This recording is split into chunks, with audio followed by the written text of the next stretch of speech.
Hello dear students, welcome back to your study. Class 10th के विद्यार्थियों को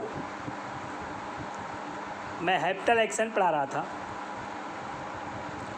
हैप्टल action मतलब आदत प्रकट करने वाली क्रियाएं, आदत प्रकट करने वाले कार्य।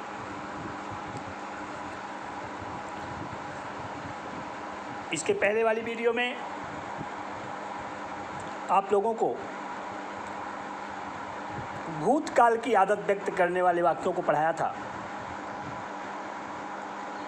और जब हैप्टल एक्शन शुरू किया था कल ही, तो मैंने आप लोगों से कहा था कि 2 नियम पढ़ाया जाएगा। एक तो वर्तमान काल की आदत व्यक्त करने के लिए और एक भूतकाल की आदत व्यक्त करने के लिए। तो वर्तमान काल की आदत व्यक्त करने वाला नियम थोड़ा से झंझट वाला है, मतलब उसमें एक एक्स्ट्रा पॉइंट है वर्तमान काल की आदत व्यक्त करने वाले वाक्यों में। और भूतकाल की आदत व्यक्त करने के लिए बहुत सरल नियम है। इसलिए कल मैं आप लोगों को बता दिया था कि भूतकाल की आदत व्यक्त करने के लिए आपको कुछ नहीं करना है। आप केवल पहचानिए वाक्य को कि हाँ, ये भूतकाल की आदत इसमें दर्शाई जा रही है। तो वुड या यूज्ड टू, अफर्मेटिव सेंटेंसेज में वुड या यूज्ड टू दोनों में से किसी को, किंतु अन्य प्रकार के वाक्यों में केवल वुड को सहायक क्रिया मान करके मुख्य क्रिया की पहली अवस्था के साथ पूरे वाक्य को नियमानुसार, प्लेसमेंट के अनुसार लिख दिया जाता है। ये भूतकाल की आदत दर्शाने के लिए कल बताया था। आज का नियम जो है वो देखो, हमने लिखा है habits of present tense. Habits of present tense मतलब वर्तमान काल की आदतें। वर्तमान काल की आदतों को व्यक्त करने के लिए क्या करना पड़ता है, ये थोड़ा से उस नियम से अलग है। ध्यान देंगे तो आपको समझ में आएगा। हमने लिखा है जब हिंदी वाक्य में किसी कर्ता के द्वारा कोई कार्य करने वाली उसकी वर्तमान काल की आदत दर्शाई जाए।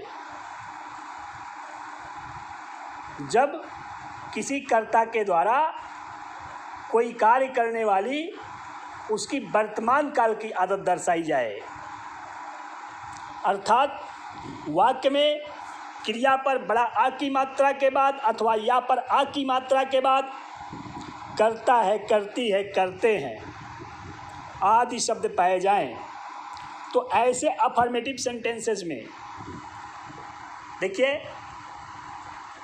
ये नियम थोड़ा से अलग है। इसलिए मैंने अफर्मेटिव सेंटेंसेस को अनुवाद करने का नियम प्लस प्लस करके, मतलब धन धन करके लिखा दिया। अब निगेटिव रहेगा तो आपको पता है कि सहायक क्रिया के बाद नॉट लगाया जाता है। यस और नो टाइप क्वेश्चन रहेगा तो आपको पता है कि सहायक क्रिया बाहर हो जाती, सबसे पहले लगा दी जाती है। ये सिस्टम तो आप लोग जानते ही हैं। इसमें होता क्या है, अफर्मेटिव सेंटेंसेस को अनुवाद करने के लिए पहले सब्जेक्ट, क्या लिखते हैं, सब्जेक्ट। जिस संज्ञा व सर्वनाम की वर्तमान काल की आदत दर्शाई जाए उसे पहले लिख दिया जाता है। फिर इज, एम, आर में से कोई एक लिखा जाता है। आप लोग जानते हो ना कि सिंगुलर नंबर के साथ एक वचन के साथ इज, आई के साथ एम, बहुवचन के साथ आर लगाया जाता है। अगर सब्जेक्ट एक वचन रहेगा तो इज लगाना, आई रहेगा तो एम लगाना, और अगर बहुवचन रहेगा सब्जेक्ट तो आर लगाना। फिर उसके बाद इज, एम, आर के बाद अब आपको मुख्य क्रिया लिखना होता है ना, कर्ता, सहायक क्रिया, मुख्य क्रिया लिखनी होती है। लेकिन यहाँ यही अंतर है कि मुख्य क्रिया को लिखने से पहले एक्स्टम्ड टू आपको लिखना पड़ेगा। एक्स्टम्ड टू, इसके माने होता है अभ्यस्त होना। ये स्पेलिंग ACCUSTOMED, accustomed to, ये लिखना पड़ेगा। तब मुख्य क्रिया लिखेंगे। देखिए हमने लिखा है subject is am are accustomed to, मुख्य क्रिया की पहली अवस्था कर्म आदि लिखते हैं। मतलब आप ये जानिए, बहुत कठिन नहीं है ये, केवल ध्यान देने की बात है। अफर्मेटिव सेंटेंस रहेगा तो subject is am are accustomed to, मुख्य क्रिया कर्म, ठीक। और निगेटिव रहेगा तो इज एम आर के बाद नॉट नहीं लगा देंगे, तब accustomed to लिखेंगे। बात समझे? उदाहरण बताएंगे आपको। इस नियम में एक नोट भी है, और ये नोट जो है बहुत ही इम्पोर्टेंट है। जिसको इस नोट की जानकारी नहीं होती है वह हैबिटल एक्शन के वाक्यों को गलत कर देता है। देखिए लिखा गया है नोट, यदि ऐसे वाक्यों में कर्ता के रूप में कोई अकेली जातिवाचक संज्ञा एक वचन या बहुवचन पाई जाए, अर्थात उस कर्ता रूपी जातिवाचक संज्ञा के साथ कोई विशेषण या मेरा, हमारा, उसका, आपका संबंध सूचक ना पाए जाए। दो शर्त है, मतलब एक ही शर्त है कि वाक्य में कर्ता जो है वो अकेली जातिवाचक संज्ञा हो। यदि वर्तमान काल की आदत व्यक्त करने वाले वाक्य में कर्ता कोई अकेली जातिवाचक संज्ञा हो, अर्थात उस जातिवाचक संज्ञा के साथ कोई विशेषण ना जुड़ा हुआ हो या कोई संबंध सूचक ना जुड़ा हुआ हो, मेरा, हमारा, उसका, आपका, तुम्हारा, इस तरह से। अगर वर्तमान काल की आदत व्यक्त करने वाले वाक्यों में कर्ता, वर्तमान काल की आदत व्यक्त करने वाले वाक्यों में कर्ता यदि अकेली जातिवाचक संज्ञा हो, चाहे वो एक वचन हो चाहे बहुवचन हो। अकेली जातिवाचक संज्ञा का मतलब यही, जैसे कुत्ते तो अकेली जातिवाचक संज्ञा हो गई, लेकिन खतरनाक कुत्ते तो विशेषण के साथ में हो गई। गाय जातिवाचक संज्ञा है, अकेली जातिवाचक संज्ञा है, लेकिन तुम्हारी गाय इसके साथ में पोसेसिव एडजेक्टिव जुड़ गया, ठीक है। जैसे कहा जाए मतदाता तो अकेली जातिवाचक संज्ञा है, लेकिन अगर कह दिया सभी मतदाता तो उसके साथ में एडजेक्टिव जुड़ गया। ये मतदाता एडजेक्टिव जुड़ गया। इस बात को समझे, अकेली जातिवाचक संज्ञा अगर रहेगी, जैसे पेड़ हमें ऑक्सीजन देते हैं, दिया करते हैं, मान लीजिए कहा पेड़ हमें ऑक्सीजन दिया करते हैं, तो पेड़ अकेली जातिवाचक संज्ञा है।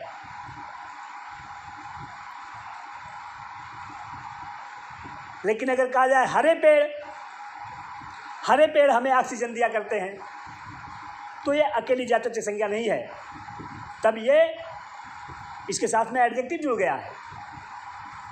इस बात को ध्यान दीजिए कि अकेली जातिवाचक संज्ञा या एडजेक्टिव युक्त जातिवाचक संज्ञा में क्या अंतर है। जैसे कुत्ते कह दिया जाए ठीक है, तो जातिवाचक संज्ञा तो है, अकेली जातिवाचक संज्ञा है, लेकिन अगर कह दिया जाए उसके कुत्ते तो उसके साथ में पोसेसिव केस जुड़ गया, पोसेसिव एडजेक्टिव जुड़ गया। तब आप इस पॉइंट को ध्यान में रखेंगे। नोट वाले पॉइंट को देखो क्या लिखा गया है। यदि ऐसे वाक्यों में कर्ता के रूप में कोई अकेली जातिवाचक संज्ञा एकवचन या बहुवचन पाई जाए, अर्थात उस कर्ता रूपी जातिवाचक संज्ञा के साथ कोई विशेषण या संबंध सूचक ना पाए जाएं, तो ऐसे वाक्यों का अनुवाद करने हेतु उपरोक्त नियम लागू नहीं होता है। मतलब ये कस्टम्ड टू वाला नियम इज एम आर के साथ कस्टम्ड टू वाला नियम नहीं लागू होता है। तब क्या करते हैं, बल्कि ऐसे वाक्य को नियमानुसार प्रेजेंट इंडेफिनिट टेंस में लिख देते हैं, केवल इस कर्ता रूपी अकेली जातिवाचक संज्ञा को लिखने से पूर्व दी नहीं लगाते हैं। ठीक है, ये थोड़ा सा ध्यान देने वाली पॉइंट है। अगर आप ध्यान नहीं देंगे तो समझ नहीं पाएंगे। अगर वाक्य में कर्ता कोई अकेली जातिवाचक संज्ञा हो और उसके साथ में, मतलब कि उसके साथ में कोई अन्य शब्द ना जुड़ा हुआ हो, कोई एडजेक्टिव ना जुड़ा हुआ हो, तो ऐसे वाक्यों में इज एम आर के साथ कस्टम्ड टू का उपयोग नहीं किया जाता है, बल्कि वाक्य को नियमानुसार प्रेजेंट इंडेफिनिट टेंस में लिखा जाता है। केवल उस जातिवाचक संज्ञा को लिखने से पहले दी नहीं लगाते हैं। अगर दी लगा देंगे तो वो शुद्ध रूप से प्रेजेंट इंडेफिनिट टेंस का वाक्य हो जाएगा और उसकी हिंदी प्रेजेंट इंडेफिनिट टेंस बन जाएगी। और अगर अकेली जातिवाचक संज्ञा कर्ता के रूप में है, आप बिना दी लगाए उसको आपने प्रेजेंट इंडेफिनिट टेंस में लिख दिया, तब वो प्रेजेंट टेंस का हैबिटल एक्शन हो जाएगा, वर्तमान काल की आदत व्यक्त करेगी। इस नियम से आप उदाहरण के माध्यम से समझने की कोशिश करिए। हमने ढेर सारा उदाहरण लिखा, इसलिए जैसे पहला वाक्य हमने लिखा है, यह फेरी वाला उन सभी गांवों में बर्तन बेचा करता है। यह फेरी वाला उन सभी गांवों में बर्तन बेचा करता है, मतलब वो फेरी वाले की आदत दर्शाई जा रही है।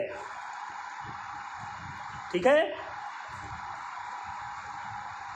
अब ये देखेंगे कि जो कर्ता हमारे वाक्य में है, यह फेरी वाला है, जातिवाचक संज्ञा है। फेरी वाला मतलब समझते होंगे आप लोग, जो व्यक्ति चल करके घूम करके अपने सामानों को बेचता है, उसे हम फेरी वाला कहते हैं, हॉकर कहते हैं। ठीक है तो जातिवाचक संज्ञा, लेकिन इसके साथ में यह जुड़ा हुआ डिमांस्ट्रेटिव एडजेक्टिव जुड़ा हुआ है, विशेषण है, संकेतवाचक विशेषण। अगर इसके साथ डिमांस्ट्रेटिव एडजेक्टिव जुड़ा हुआ है तो इसका मतलब ये चाहे जातिवाचक संज्ञा हो चाहे कोई भी हो, कस्टम्ड टू का प्रयोग होगा।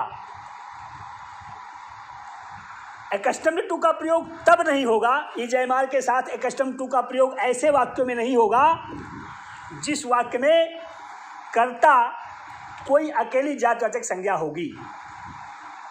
ठीक है, यहाँ तो कस्टम्ड टू का प्रयोग होगा, क्योंकि अकेली जातिवाचक संज्ञा नहीं है। आप लिखेंगे यह फेरी वाला, मतलब दिस हॉकर। अब चूंकि एक वचन है इसलिए इज, दिस हॉकर इज। कर्ता सहायक क्रिया, मुख्य क्रिया को लिखने से पहले कस्टम्ड टू लगा देंगे, चाहे जैसा नियम रहेगा। निगेटिव रहेगा तब भी, इंट्रोगेटिव रहेगा तब भी, मुख्य क्रिया को लिखने से पहले कस्टम्ड टू लगा देंगे। अफर्मेटिव है तो कर्ता सहायक क्रिया मुख्य क्रिया लिखने जा रहे हैं तो कस्टम्ड टू हमने लगा दिया, हो गया this hawker is accustomed to sell, बेचना है। बर्तनों को the parts this hawker is accustomed to sell the parts उन गाँव में इन दोज विलेजेस ये पूरा हो गया। This hawker is accustomed to sell the parts in those villages. यह फेरी वाला उन गाँव में वर्तन बेचा करता है। अगला वाक्य देखो, हम सब प्रतिदिन इस पौधे की देखभाल किया करते हैं। हम सब प्रतिदिन इस पौधे की देखभाल किया करते हैं। इसमें कर्ता कौन है? हम सब ये करता है ना। accustomed टू का प्रयोग किया जाएगा। अगर कर्ता अकेली जातवाचक संज्ञा है तब आपको सोचना पड़ेगा कि accustomed टू का प्रयोग करें कि प्रेजेंट इंडिफिनिट टेंस में लिखें। इसमें तो कर्ता वी है ना, हम सब सर्वनाम है, वो जातवाचक संज्ञा है ही नहीं। जब कर्ता जातवाचक संज्ञा मिलेगी, कर्ता के रूप में कोई जातवाचक संज्ञा जब मिलेगी आपको, तब जाकर के आप ये सोचेंगे कि accustomed टू का प्रयोग करें कि प्रेजेंट इंडिफिनिट टेंस में लिखें। अगर जातवाचक संज्ञा नहीं है, कोई प्रॉपर नाउन है, कोई प्रोनाउन है, या जातवाचक संज्ञा ही है लेकिन उसके साथ कुछ जुड़ा हुआ है, तब आप निश्चित रूप से इज एम के साथ accustomed टू का प्रयोग करेंगे। आशा करता हूं कि मेरी बात आपको समझ में आ रही होगी। जैसे इसमें कर्ता कौन है? हम सब है, ये सर्वनाम है, जातवाचक संज्ञा तो है ही नहीं, तो आपको सोचना नहीं है, सीधे सीधे accustomed टू का प्रयोग करिए। लिख दिया गया वी आर accustomed टू। देखभाल करने का अंग्रेजी टेक केयर या लुक आफ्टर। हमने लुक आफ्टर लिखा है। We are accustomed to look after this plant, इस पौधे की, डेली मतलब प्रतिदिन। We are accustomed to look after this plant daily. शेर पिंजरे में जोर जोर से दहाड़ा करता है। लिखा गया है शेर पिंजरे में जोर जोर से दहाड़ा करता है। ये शेर की आदत दर्शाई जा रही, दहाड़ने वाली आदत दर्शाई जा रही है। ठीक, अब ये देखिए कि कर्ता कौन है? शेर। वो जातवाचक संज्ञा है कि नहीं है? पता चला कि नहीं, शेर जो है वो जातवाचक संज्ञा है। शेर शब्द जो है वो क्या है? कैसी संज्ञा है शेर? तो आपको पता होना चाहिए कि शेर जो है वो जातवाचक संज्ञा है और अकेली संज्ञा है, इसके साथ में कुछ जुड़ा नहीं है। जैसे बूढ़ा शेर, क्रोधित शेर, खतरनाक शेर, इस तरह से इसके साथ अगर कुछ जुड़ा होता तब तो आप accustomed टू का प्रयोग करते, लेकिन अकेली जातवाचक संज्ञा है, इसके साथ में कुछ जुड़ा नहीं है। तब आप क्या करेंगे? इसे प्रेजेंट इंडिफिनिट टेंस में लिख देंगे। अगर अफर्मेटिव है तो अफर्मेटिव वाला नियम लगाएंगे, निगेटिव हो तो निगेटिव वाला नियम लगाएंगे, लेकिन प्रेजेंट इंडिफिनिट टेंस में तब लिखना पड़ेगा। ठीक है, पता चला कि शेर अकेली जातवाचक संज्ञा है, इसका मतलब ये प्रेजेंट इंडिफिनिट टेंस में लिखा जाएगा। यहाँ दी नहीं लगाएंगे, लायन जहाँ लिखेंगे, यद्यपि ये नियम है कि जातवाचक संज्ञाओं को लिखने से पहले दी लगा दिया जाता है ना, प्रायः ज़्यादातर ऐसा होता है कि जातवाचक संज्ञाओं को लिखने से पहले दी लगाया जाता है, लेकिन यह निश्चितता नहीं है। यहाँ इस नियम में वही तो पॉइंट है कि दी नहीं लगाएंगे। अगर दी लगा देंगे तो फिर उसका अर्थ गलत हो जाएगा, हिंदी उसकी गलत हो जाएगी, दूसरी कुछ हो जाएगी। जैसे यहाँ देखो हमने लिखा है lion roars loudly, lion roars loudly, शेर जोर जोर से दहाड़ा करता है इन द केज, पिंजरे में या कटघरे में। Lion roars loudly in the cage, शेर जोर जोर से पिंजरे में दहाड़ा करता है। अब ये देखो हम दहाड़ा करता है क्यों कह रहे हैं एच, यद्यपि प्रेजेंट इंडेफिनिट में लिखा गया है, इसकी हिंदी तो दहाड़ता है होना चाहिए ना, लेकिन यहाँ जब दी लगाएंगे तब ये शुद्ध रूप से प्रेजेंट इंडेफिनिट टेंस का वाक्य बनेगा। अगर यहाँ दी लगा देंगे, आप लिखेंगे the lion roars loudly in the cage, यहाँ अगर दी लगाए हैं तब इसकी हिंदी हो जाएगी कि शेर पिंजरे में जोर जोर से दहाड़ता है, प्रेजेंट इंडेफिनिट टेंस का वाक्य तब शुद्ध रूप से हो जाएगा। यही तो अंतर है कि आपको लिखना है प्रेजेंट इंडेफिनिट टेंस में, किंतु अकेली इस जातवाचक संज्ञा को लिखने से पहले, कर्ता रूपी अकेली जातवाचक संज्ञा को लिखने से पहले दी ना लगाएं। अगर दी नहीं लगाएंगे तो यह हैप्टल एक्शन हो जाएगा, और अगर दी लगा देंगे तो प्रेजेंट इंडेफिनिट टेंस का माना जाएगा। ठीक है, जैसे हम उदाहरण आपको बताएं, कहा जाए कि कुत्ते भौंकते हैं, कुत्ते भौंकते हैं का अनुवाद आप क्या लिखेंगे? प्रेजेंट इंडेफिनिट टेंस में लिखेंगे the dogs bark, the dogs bark, ये तो लिखेंगे। लेकिन अगर कहा जाए कि कुत्ते भौंका करते हैं तो अकेली जातवाचक संज्ञा है, आप लिखेंगे डॉग्स बार्क, डॉग्स बार्क, इसकी हिंदी हो जाएगी कुत्ते भौंका करते हैं। ठीक, अगर कहा जाए उसके कुत्ते भौंका करते हैं तब तो कस्टम्ड टू लिखना पड़ेगा, अकेली जातवाचक संज्ञा नहीं रह जाएगी, आपको लिखना पड़ेगा his dogs are accustomed to bark.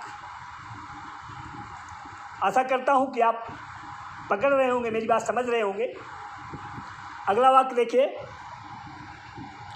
विधवाएं सिंदूर नहीं लगाया करती हैं, लिखा गया है विधवाएं सिंदूर नहीं लगाया करती हैं। ये वाक्य है कि विधवाएं सिंदूर नहीं लगाया करती हैं। इसमें कर्ता कौन है? विधवाएं हैं, और जातवाचक संज्ञा है। अगर ये कोई सर्वनाम होता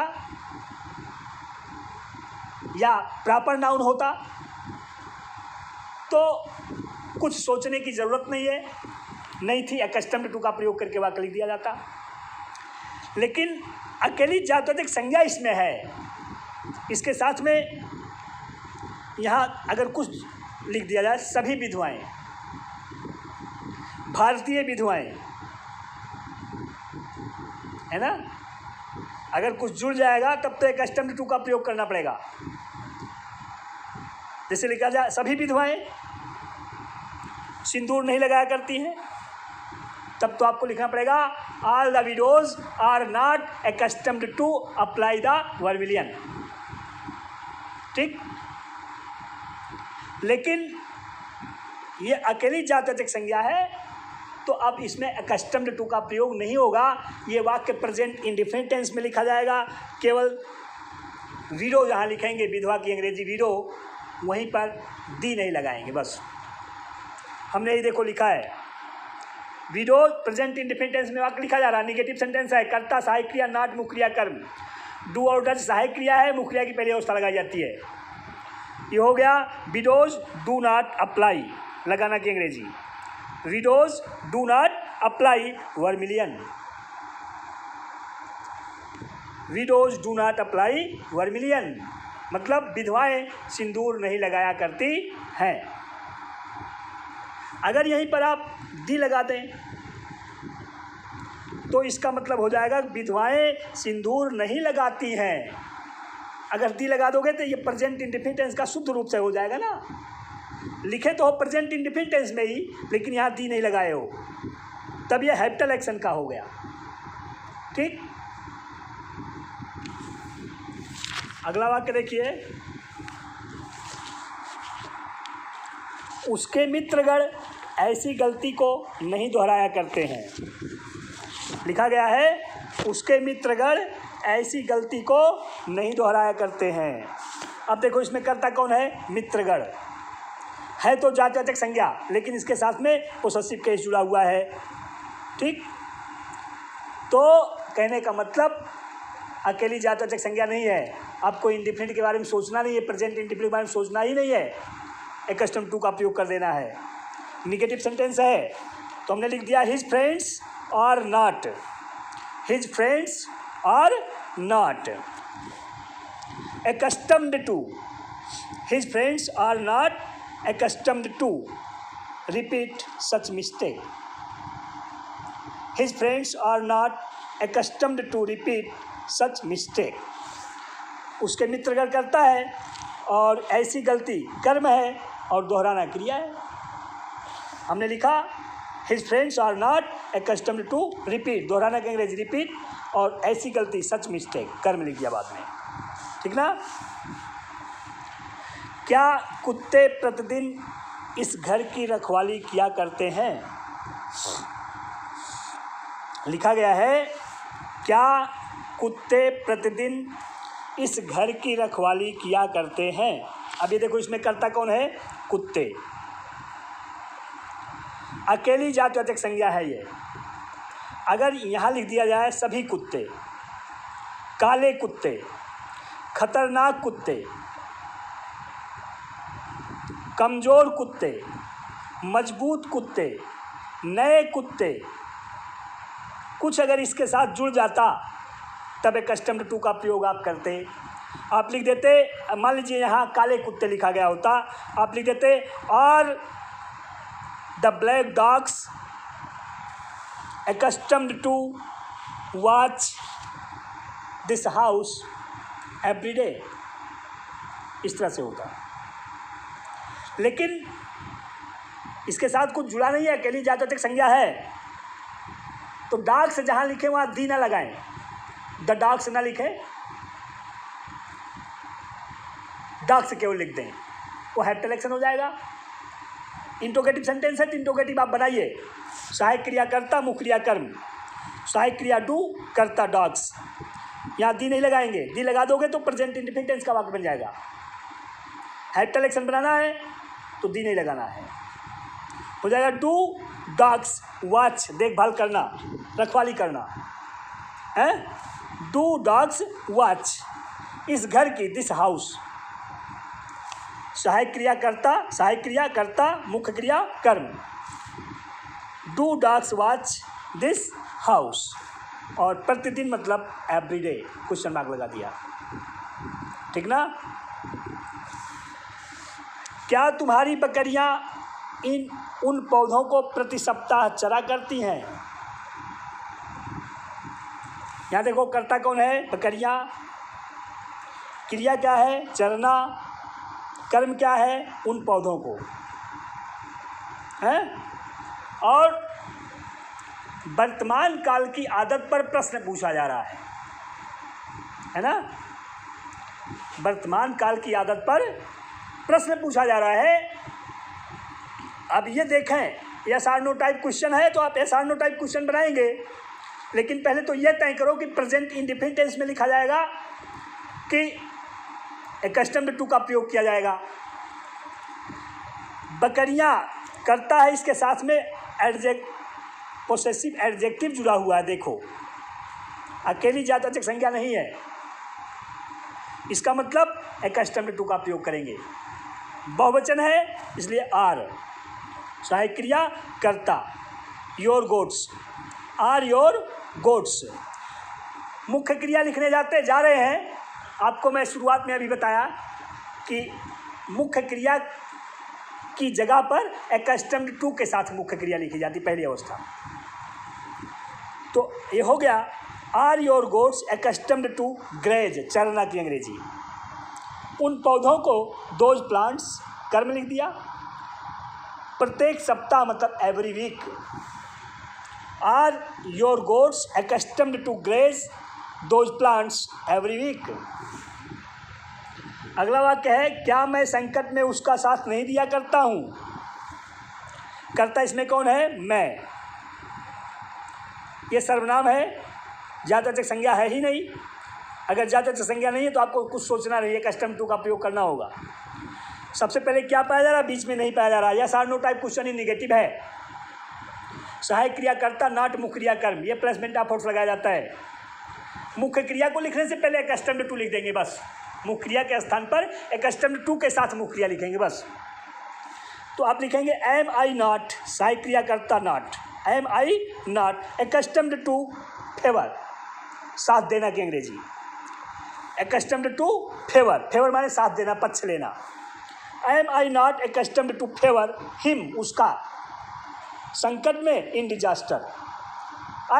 M I not accustomed to favour him in disaster, क्या मैं संकट में उसका साथ नहीं दिया करता हूँ। अगला है, क्या तितलियाँ इस कली के चारों तरफ नहीं मंडराया करती हैं। क्या तितलियाँ इस कली के चारों तरफ नहीं मंडराया करती हैं। इसमें कर्ता कौन है, तितलियाँ हैं। ये जातवाचक संज्ञा है। जातवाचक संज्ञा तो जानते हैं ना, ऐसा नाम जिस नाम से उस तरह के सभी प्राणियों व वस्तुओं का बोध किया जा सके, संबोधन किया जा सके। ऐसा नाम जिस नाम से उस तरह के सभी प्राणियों व वस्तुओं का संबोधन किया जा सके, वही जातवाचक संज्ञा है। जैसे लड़की शब्द जातवाचक संज्ञा है, कुत्ता शब्द जातवाचक संज्ञा है, सभी कुत्तों को कुत्ता कहा जाता है, सभी लड़कियों को लड़की कहा जाता है। स्कूल, सभी स्कूलों को स्कूल कहा जाता है। सड़क, सभी सड़कों को सड़क कहा जाता है। बस, सभी बसों को बस कहा जाता है। पेड़, सभी पेड़ों को पेड़ कहा जाता है। ठीक ना। तो जातवाचक संज्ञा तितलियाँ, सभी तितलियों को तितली कहा जाता है, जातवाचक संज्ञा है। और अकेली जातवाचक संज्ञा है, इसके साथ में कुछ जुड़ा नहीं है। यहाँ हो जाए क्या रंगीन तितलियाँ, रंग बिरंगी तितलियाँ, है ना, तब एक्स्टम्ड टू का प्रयोग हो जाता। लेकिन अकेली जातवाचक संज्ञा है, इसलिए इसे प्रेजेंट इंडेफिनिट टेंस में लिखेंगे। केवल जहाँ बटरफ्लाई लिखेंगे उसके पहले दी नहीं लगाएंगे। Yes or no type question in negative है। सबसे पहले क्या पाया जा रहा है, बीच में नहीं पाया जा रहा है। प्रेजेंट इंडेफिनिट टेंस का yes or no type question in negative बनाना। डू या डज सहायक क्रिया मुख्य क्रिया की पहली अवस्था, सहायक क्रिया कर्ता नॉट मुख्य क्रिया कर्म। ठीक, केवल क्या करना है, कर्ता के पहले दी नहीं लगाना है।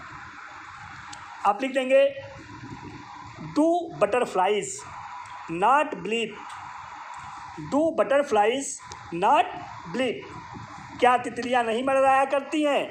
ऑल अराउंड दिस बर्ड, इस कली के चारों तरफ, क्या तितलियां इस कली के चारों तरफ नहीं मंडराया करती हैं। Do butterflies not bleep, bleep माने मंडराना, ऑल अराउंड दिस बर्ड। अगर यहाँ दी लगा दिए बटरफ्लाई के पहले, तब उसकी हिंदी जानते हो, प्रेजेंट इंडेफिनिट टेंस हो जाएगी। क्या तितलियां इस कली के चारों तरफ नहीं मंडराती हैं। ठीक ना। अगला वाक्य है, आप ऐसी नीतियों का विरोध कब किया करते हैं। आप ऐसी नीतियों का विरोध कब किया करते हैं। कब के द्वारा पूछा जाने वाला प्रश्न है। और ये देखो, आप इसमें करता है, ये सर्वनाम है, संज्ञा है ही नहीं। अगर जातवाचक संज्ञा करता रहती है, कर्ता के रूप में जातवाचक संज्ञा पाई जाए, तब हमको सोचना पड़ता है कि एक्स्टम्ड टू का प्रयोग करें कि प्रेजेंट इंडेफिनिट टेंस में लिखें। यहाँ तो सर्वनाम है ना, सीधे एक्स्टम्ड टू का प्रयोग करो। प्रश्न सूचक शब्द व्हेन, सहायक क्रिया आर, कर्ता यू, एक्स्टम्ड टू के साथ मुख्य क्रिया विरोध करना, protest. When are you accustomed to protest, ऐसी नीतियों का, such policies. When are you accustomed to protest such policies, आप ऐसी नीतियों का विरोध कब किया करते हैं। ठीक। अगला देखिए 11वां वाक्य, जंगली पशु हमारी फसलों को क्यों नहीं बर्बाद किया करते हैं। जंगली पशु हमारी फसलों को क्यों नहीं बर्बाद किया करते हैं। यहाँ देखो कर्ता कौन है, जंगली पशु। दो शब्द लिखना पड़ेगा, वाइल्ड एनिमल, एनिमल नाउन हो गया और वाइल्ड जो है एडजेक्टिव हो जाएगा उसके साथ विशेषण। तो इसका मतलब एक्स्टम्ड टू का प्रयोग करेंगे। लिखेंगे why are the wild animals not accustomed to WH type question in negative है ना, क्यों और नहीं दोनों पाया जा रहा है, तो WH type question in negative है। आप WH type question in negative बना लीजिए। Why are the wild animals not accustomed to ruin, माने बर्बाद करना आवर क्रॉप्स, हमारी फसलें। एक चीज़ ये हो गया, और एक चीज़ ये देखो, अगर एक अकेला शब्द जात्यंतरिक संज्ञा के रूप में लिखना है तब तो प्रेजेंट इंडिफिनिट में लिखना पड़ता ना। मान लो वाइल्ड एनिमल आप नहीं लिखे, ये वाइल्ड एनिमल ना लिखना चाहें, जंगली जानवर की अंग्रेजी आप बीस्ट लिखना चाहें, बीस्ट, बीस्ट माने जंगली जानवर, एक ही शब्द है, इसके माने पूरा जंगली जानवर हो गया। तो अब तो ये केवल संज्ञा रह गई ना, बीस्ट जंगली जानवर पूरा हो गया, और ये केवल एक संज्ञा रह गई, अकेली संज्ञा हो गई, तब इसे प्रेजेंट इंडिफिनिट में लिख देंगे और दी नहीं लगाएंगे। Why do beasts not ruin our crop, present indefinite में लिख दिया, लेकिन कब, जब कर्ता के रूप में कोई अकेली जात्यंतरिक संज्ञा लिखनी हो तब। अगर अकेली जात्यंतरिक संज्ञा बीस्ट लिखते हो तो प्रेजेंट इंडिफिनिट में लिखना पड़ेगा, और वाइल्ड एनिमल अगर लिखते हो तो आपको एक्स्टम्ड टू का प्रयोग करना पड़ेगा। अगला वाक्य देखो, खूबसूरत बालिकाएं अपने सौंदर्य पर गर्व क्यों नहीं किया करती हैं। खूबसूरत बालिकाएं अपने सौंदर्य पर गर्व क्यों नहीं किया करती हैं। अब देखो, इसमें कर्ता कौन है, बालिकाएं, इसके साथ में एडजेक्टिव जुड़ा हुआ है खूबसूरत, ब्यूटीफुल गर्ल्स, यही होती है उसकी अंग्रेजी। मतलब एक से अधिक अकेली जात्यंतरिक संज्ञा नहीं लिखना है, उसके साथ में जुड़ा हुआ है कुछ, ये तो मतलब हुआ एडजेक्टिव जुड़ा हुआ है, तब आप एक्स्टम्ड टू का प्रयोग करेंगे। WH टाइप क्वेश्चन ये निगेटिव है, प्रश्न सूचक शब्द सहायक क्रिया कर्ता नॉट मुख्य क्रिया कर्म।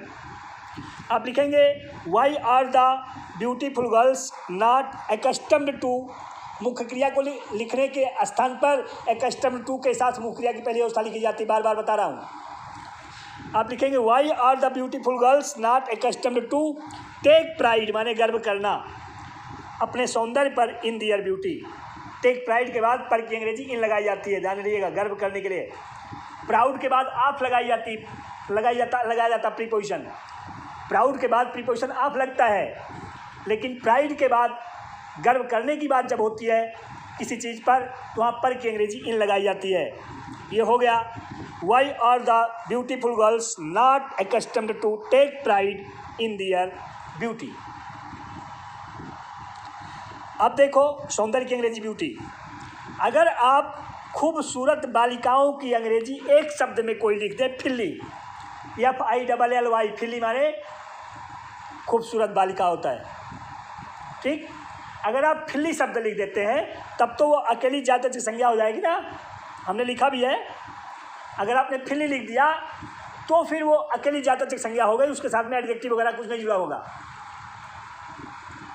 तब आप प्रेजेंट इंडिफिनिट टेंस में लिखेंगे, केवल फिल्ली के पहले दी नहीं लगाएंगे।